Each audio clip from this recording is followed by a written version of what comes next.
Boa noite, meus queridos. Tem alguém aí? Boa noite. O calor já chegou, né? Chegou um pouquinho tarde, mas chega. Em Curitiba chega o calor também, né? E que bom estar aqui com vocês na Santa Casa de Deus. Hoje eu decidi vir sem gravata pela primeira vez. Eu acho que é considerável, né? Pelo calor que estamos aí. Mas que Deus mais uma vez aí possa falar conosco, falar no nosso coração, e que a gente coloque aquilo que a gente for ouvir e aprender em prática nas nossas vidas, né? Eu vou aproveitar também para reforçar um apelo que a gente fez ontem no sábado. Eu não combinei ali com a mídia, mas fiquem tranquilos, não precisa colocar as imagens, mas os que estavam aí ontem, né, sabe o que estou falando, nos últimos sábados também. Nós estamos aí fazendo um mutirão de Natal, uma ação aí para arrecadar recursos para um projeto lá no Líbano, onde naquele projeto eles ajudam com crianças, mais de 200 crianças refugiadas, né? Eu vou pedir, o pessoal colocou a arte ali, coloque também ali o QR Code, né? Para que você então possa ter a oportunidade de estar ajudando, né, nesse mutirão, né? Ali eles têm projetos de diversas categorias ali para as crianças, né? Na parte social, na parte física, de saúde, né? E muitos outros, trazendo aí vida e esperança para aquelas crianças que não têm esperança, né? E você tem a oportunidade de também contribuir ali, né? Na frente também do seu banco aí, onde você está, tem um QR Code que você pode também ser direcionado a esse link, Mutirão de Natal. Da mesma forma também estamos trazendo aí a oportunidade para vocês, né, para cada um de nós, de fazer doações de móveis, ou roupa de cama, utensílios de cozinha, para famílias ali da Grande Florianópolis, Santa Catarina, que perderam ali praticamente tudo, né? Ali algumas regiões, né, da Grande Florianópolis perderam tudo com as enchentes. As águas submergiram e eles estão com maior necessidade agora de móveis. Então, nesse mesmo QR Code, mesmo QR Code ali que vai ser direcionado, né, à página da igreja, você pode fazer a sua doação, fazer o teu cadastro ali, e vamos aí buscar esse móvel na tua casa. Talvez um guarda-roupa que você não esteja usando, alguma gaveta, gaveteiro, né? Ou pia, fogão, tudo isso aí vai ser útil para eles lá em Florianópolis, tá bem? Sejamos misericordiosos aí também com nossos irmãos, que não estão perto da gente, mas são nossos irmãos da mesma forma, e a gente tem tantos recursos, né? E Deus ele nos dá os recursos para que a gente possa abençoar outras pessoas também. Nada é nosso, tudo é de Deus, e quando a gente dá, cada vez mais a gente recebe para a gente continuar o movimento de bênção. Tá certo? Tem algumas mensagens que os pastores, eles individualmente, né, gostam de pregar, né? E eu tenho algumas mensagens assim que para mim são muito impactantes, especiais na minha vida, né, no meu curto período de ministério. E bom, Deus ele colocou no meu coração hoje para trazer uma mensagem que eu já trouxe aqui para alguns de vocês, alguns dos jovens ali no Insight. Eu sei que tem alguns aqui e vão ter que ouvir de novo, mas essa é uma mensagem que deve ser para todos também, porque é uma necessidade diária, especialmente para mim. E quando a mensagem, né, para mim, ela é muito especial, geralmente também para mim é muito desafiadora. Eu vou contar uma história para vocês, começar contando uma história. Uma história não é minha, mas de uma dupla de amigos que muito tempo atrás pegou um avião com destino, agora não lembro o destino exato, né? Mas eles saíram ali da região centro-oeste do Brasil, em direção, acredito, à Bolívia, né? E aquela região ali é uma região, enfim, de selva, né? E eles fizeram toda a programação ali, todo o planejamento para saírem, né, de avião. Pegaram a sua mala, colocaram gasolina no avião, fizeram todo o planejamento para aquilo. Mas, por algum motivo, eles se perderam, né, no meio do caminho. E eles tiveram que fazer um pouso forçado, porque já o avião não estava mais em condições de sobrevoar. Já estava sem gasolina. Na primeira, vamos dizer assim, a clareira, né, que eles encontraram na selva, eles fizeram aquele pouso forçado. E no pouso, né, com certeza não foi o pouso mais tranquilo, um deles quebrou a perna, o outro estava melhor de saúde, mas um deles quebrou a perna. E eles começaram uma saga de sobrevivência no meio da selva. Você quer saber o final da história? No final eu conto para você. Abra sua Bíblia em Isaías, no capítulo 44. Isaías, capítulo 44.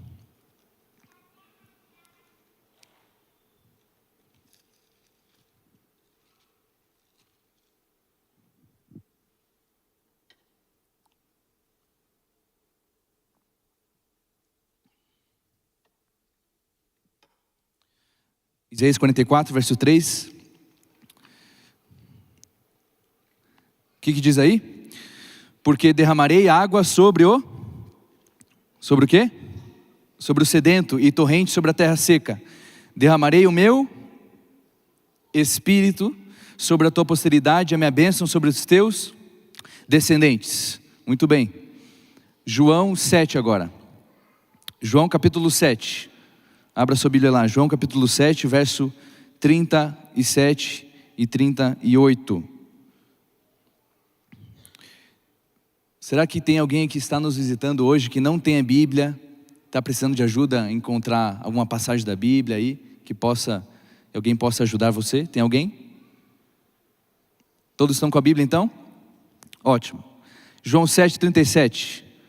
Diz assim, no último dia, o grande dia da festa, levantou-se Jesus e exclamou: se alguém tem sede, venha a mim e beba. Quem crer em mim, como diz a Escritura, do seu interior fluirão rios de água viva. Aí, João ele vai fazer uma pausa na história para explicar. E o verso 39 diz assim: isto ele disse com respeito ao Espírito que haviam de receber os que nele crescem, pois o Espírito até aquele momento não fora dado, porque Jesus não havia sido ainda glorificado. João ele diz que era o último dia da festa, era em Jerusalém, isso aconteceu 1 ano antes de sua morte. A fama de Jesus, já naquela ocasião, já havia se espalhado, e todo mundo estava assim, será que ele vem para a festa ou não vem? E Jesus decide ir, mas ele manda os discípulos irem com a caravana na frente. Ele escolhe um caminho menos frequentado para entrar em Jerusalém desapercebido. Ele então vai discreto, sem a caravana, sem os discípulos. E João fala que no último dia da festa, ele entra então no pátio do templo, nessa cerimônia que era chamada cerimônia da água.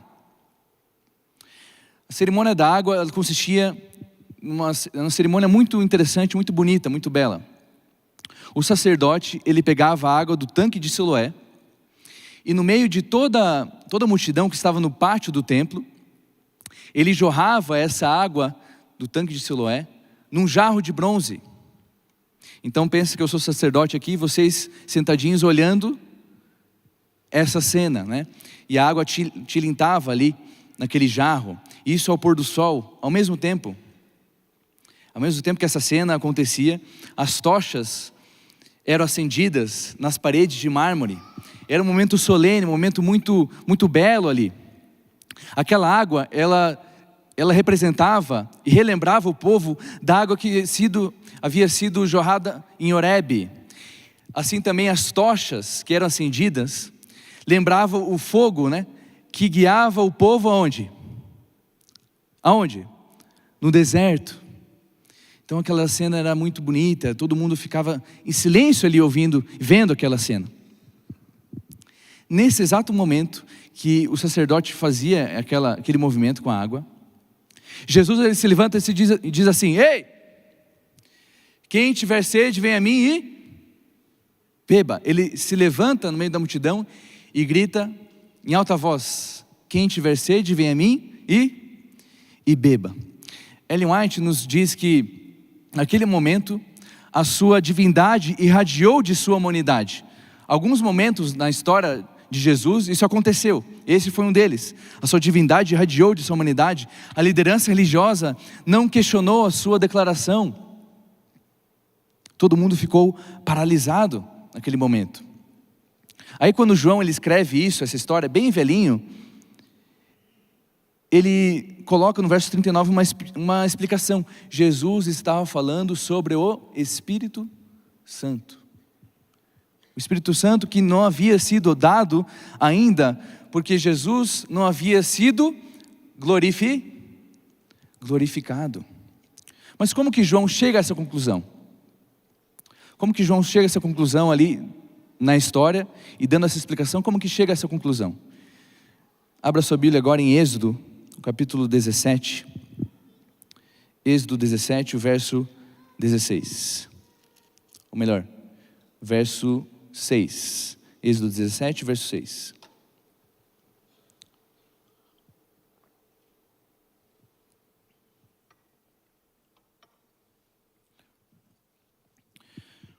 Diz assim, Êxodo 17, 6. Eis que estarei ali diante de ti, sobre a rocha em Horebe.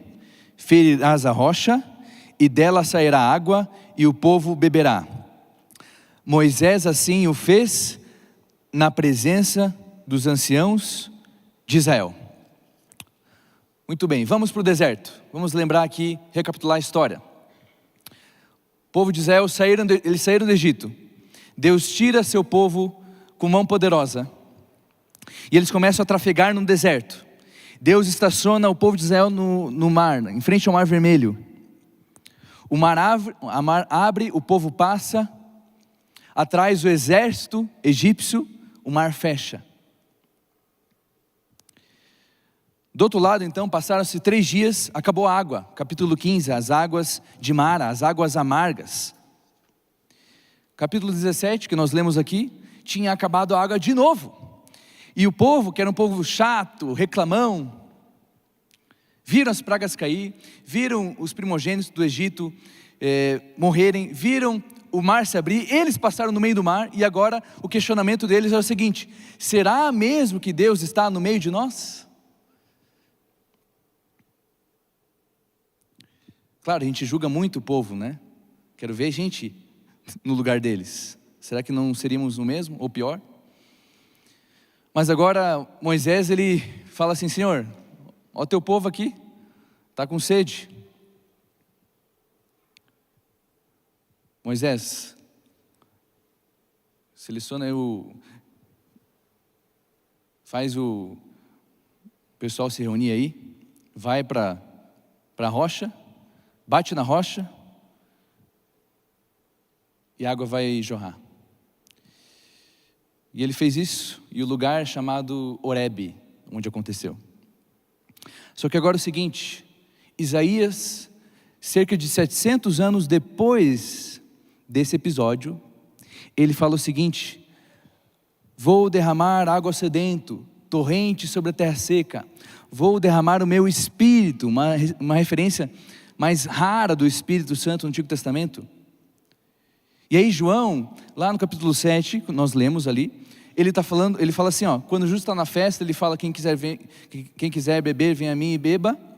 Quem quiser beber e tiver sede, venha a mim e beba. Aí João ele fala assim, ó, o Espírito Santo que ele está falando, até aquele momento o Espírito Santo não havia sido dado. É óbvio, é lógico que o Espírito Santo já estava atuando antes, mas não em sua plenitude. Não havia descido em sua plenitude sobre a raça humana, porque o Espírito Santo só poderia ser dado, derramado na plenitude com força e poder, depois da morte de Cristo. A glorificação de Cristo em João é a morte dele, a ressurreição e a ascensão. Só depois da morte de Cristo. Por quê? Por que só depois da morte de Cristo que o Espírito Santo poderia ser derramado em sua plenitude? Porque primeiro a rocha ferida, e depois a água o quê? De novo, primeiro a rocha ferida, depois a água jorra. Essa é a dinâmica. E nós deveríamos apreciar mais o dom do Espírito Santo. Nós, como indivíduo, como família, como igreja, deveríamos apreciar muito mais o dom do Espírito Santo, que foi comprado, o direito de Jesus derramar o Espírito Santo sobre você, o direito de Jesus derramar o Espírito Santo sobre a sua igreja, foi comprado com o seu sangue. Por isso que João é o único que fala que do lado de Jesus saiu sangue e saiu água. Sangue e água. Jesus na cruz, ele comprou o direito de nos salvar dos pecados, de perdoar nossos pecados. Juntamente também ele comprou o direito de derramar o Espírito Santo sobre a igreja. Se ele não tivesse sido ferido, o Espírito Santo não poderia ser derramado. E é o Espírito Santo que faz com que a igreja avance seus negócios. Não é dinheiro, não é planejamento, não é isso nem aquilo. É o Espírito Santo que faz com que a igreja avance nos seus negócios e tem contido a fúria, a ira, a perversidade dos homens. E tem se retirado pouco a pouco, porque o planeta está quase insustentável. É Ele também que atua no nosso ser, nos convidando ao arrependimento, ao perdão, ao juízo de Deus. É Ele que falou para você, olha, venha hoje para a igreja.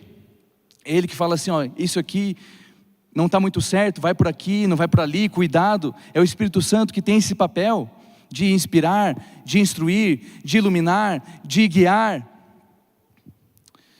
Mas eu quero encerrar com uma ideia aqui. Eu e você, em algum momento, nós fomos salvos do cativeiro do pecado. Se você foi salvo do cativeiro do pecado, diga amém. Amém? Você foi salvo em algum momento do cativeiro do pecado. Se você ainda não foi, ainda há tempo. Ainda há tempo. E selar a sua vida em Jesus pelo batismo. Mas eu estou falando aqui para a maioria das pessoas que em algum momento foram selados com o Espírito Santo através do batismo e foram salvos do cativeiro do pecado. Assim também o povo no foi salvo, do cativeiro do Egito. Lógico, a nossa natureza ainda é carnal, nós ainda cometemos pecado, mas você não é mais escravo do pecado, não deveria ser escravo do pecado, porque você foi liberto, amém? Você foi liberto. Agora, o povo foi liberto do cativeiro do Egito, no dia que o anjo destruidor passou pela terra do Egito, matou os primogênitos daqueles que não colocaram o sangue nos umbrais da porta. O povo, no dia seguinte que isso aconteceu, estava na terra prometida, sim ou não? Sim ou não? Depois daquele dia, daquele fatídica noite, em que o anjo destruidor passou no Egito e destruiu os primogênitos do Egito, no dia seguinte, o povo estava na terra prometida, sim ou não? Estava liberto, sim ou não? Estava liberto? Sim. Mas estava na terra prometida? Não. O mesmo comigo e com você. No dia em que fomos libertos do cativeiro do pecado, nós entramos no descanso automaticamente da terra prometida? Sim ou não? Claro que não, pastor. Estamos aqui. Olha a desgraça que acontece na minha vida. Estamos aqui ainda. Pois é. Porque entre o cativeiro do Egito, o cativeiro do pecado, e a terra prometida, existe um quê no meio? O quê? Entre o Egito e a terra prometida, existe o deserto. Bem-vindo ao deserto, meu irmão.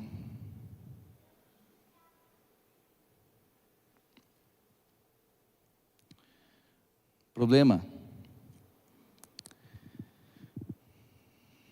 maior não é o deserto.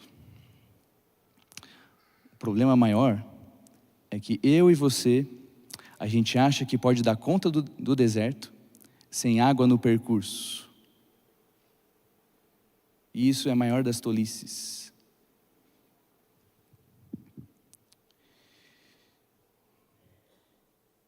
Muitos de nós temos tentado vencer o caminho da carreira cristã sem água. E eu vou dizer uma coisa aqui para você, olha só.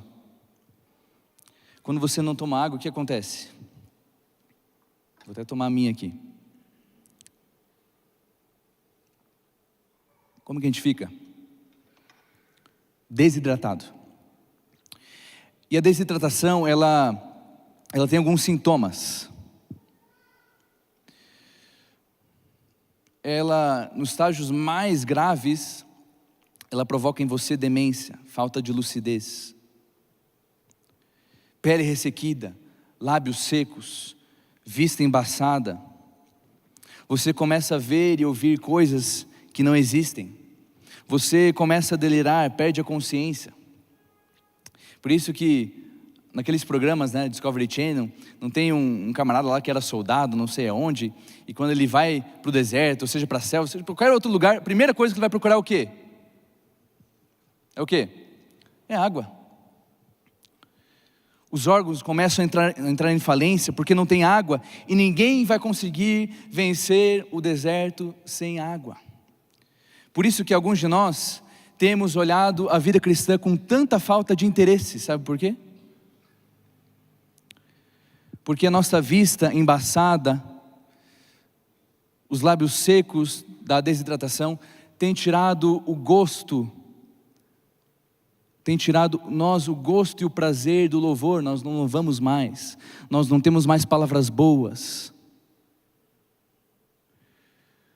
Lábios ressequidos, sintomas da desidratação. A demência, a falta de lucidez, pela falta de água, a falta do Espírito, nos faz pensar coisas absurdas, confabulamos coisas horríveis a respeito dos outros, de nós mesmos, da igreja. Olhamos para nós, para a igreja, para a liderança com suspeita, porque a gente está fora de si, estamos desidratados. E aquele que está desidratado também não pode levar água a outro sedento, porque se não tem para ele, que dirá para o outro? Não consegue testemunhar, não consegue compartilhar do amor de Deus, porque ele mesmo não experimenta isso, ele mesmo está precisando de água. Mas está indo para a terra prometida, está indo, mas está se arrastando.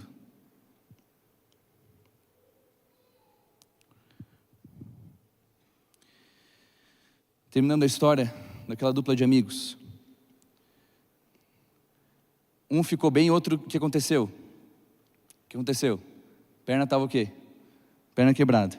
Sobrou para o outro amigo ir procurar o quê? Água e comida. Especialmente água. Primeiro dia, aquele amigo foi para aquela direção. Voltou? Nada, amigo. Não achei água. Segundo dia, direção oposta. Nada. Terceiro dia, aquela direção, nada. Quarto, quinto dia, sétimo dia, nada. E aquele outro amigo que estava com a perna quebrada, ele começou a escrever, pegar um diário de bordo, e começou a escrever o seu diário ali, falando das dificuldades que ele tem passado. E ele falava: a sede é tão grande, é tão grande, é tão grande. Chegou a um ponto que ele tomou um gole de gasolina que ainda tinha em um recipiente, e aquilo desceu queimando na garganta. Aquele homem morreu. E o outro amigo que estava melhor começou também a tomar o diário de bordo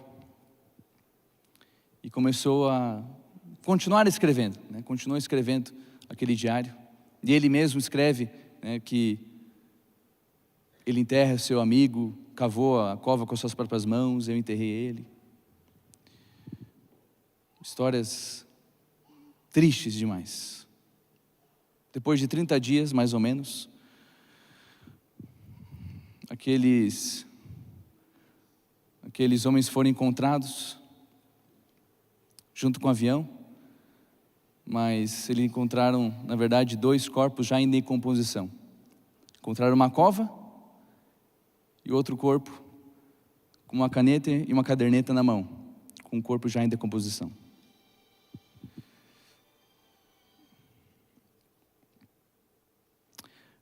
é a falta de hidratação, falta de água.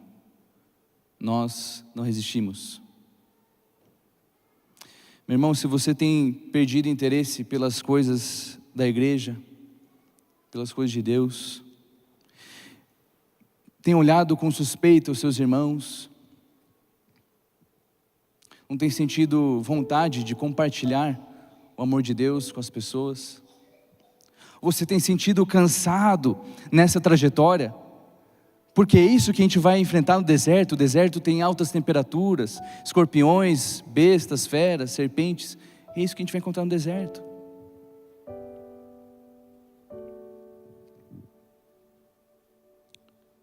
E a gente vai precisar de água. Só que Jesus diz: quem quiser vir a mim quem quiser vir a mim e beba. Recursos ilimitados de água, fonte de água viva para mim e para você, para a gente poder passar por esse vão deserto e chegar ao nosso destino. A rocha foi ferida, garantindo a nós recursos ilimitados para isso. Nas últimas páginas do livro de Apocalipse, fala assim: quem quiser, beba de graça da água da vida, de graça. E eu estou falando aqui para alguém que talvez tenha sentido tentado a não vir hoje aqui, mas alguma coisa o tocou para vir para cá, para ouvir essa mensagem.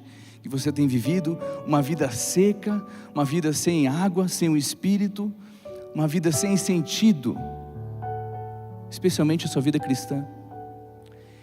E o Espírito Santo já resistido muitas vezes por você, hoje Ele tocou você de uma forma diferente para vir aqui, ouvir essa mensagem e dizer assim: oh, ei, eu estou aqui, estou à disposição.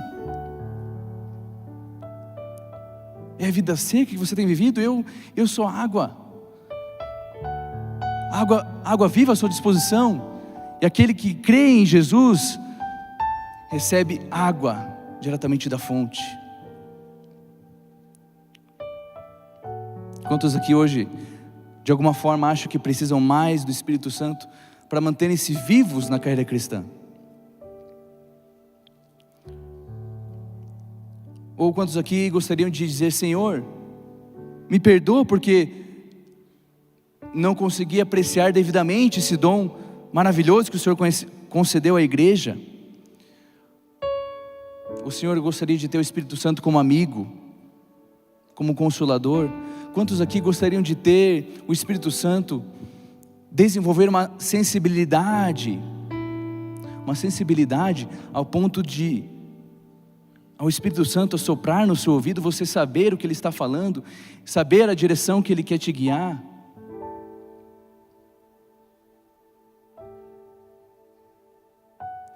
Para sondar as intenções, as motivações lá dentro do teu coração, para você ser alvo da chuva serôdia prometida à igreja de Deus nos últimos dias. E aqueles que não tiverem a chuva serôdia não suportarão as últimas provas, não suportarão.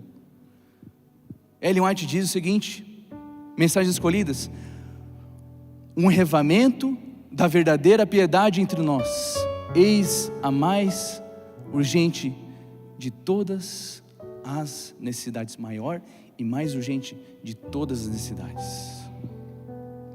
Meu querido, você veio aqui achando que a tua necessidade maior é uma bênção que você está procurando aí, que a tua necessidade maior é uma solução no teu casamento, uma solução na tua família, uma solução no teu emprego.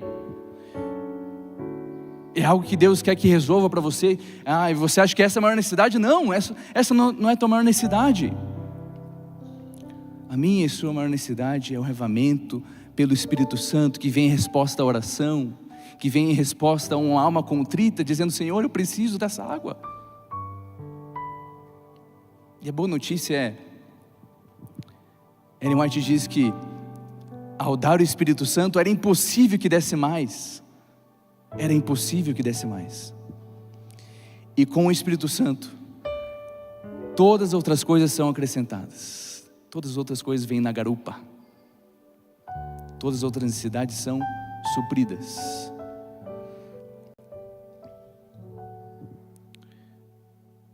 Nós vamos pedir que Deus cumpra a sua promessa hoje, aqui e agora.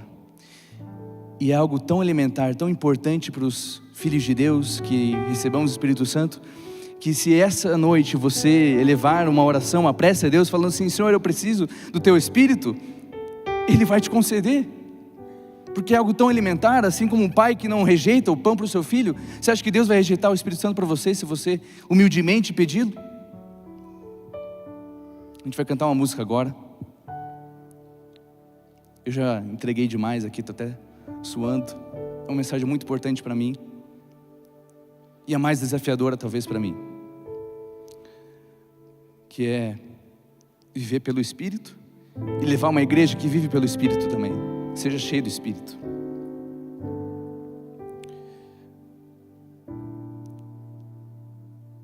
E hoje é o dia de preparo.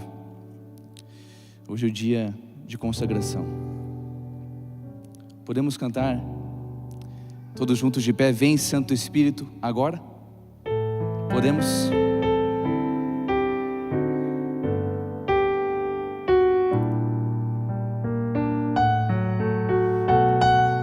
Vamos cantar em oração, pedindo humildemente. Vem Santo Espírito agora, vem, te pedimos a orar, vem com poder inspirar-nos, sim, vem nos reavivar,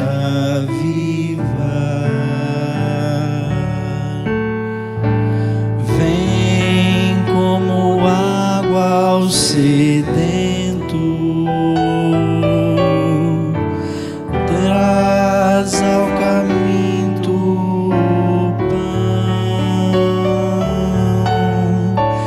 vem e sacia minha alma, faz por o meu coração.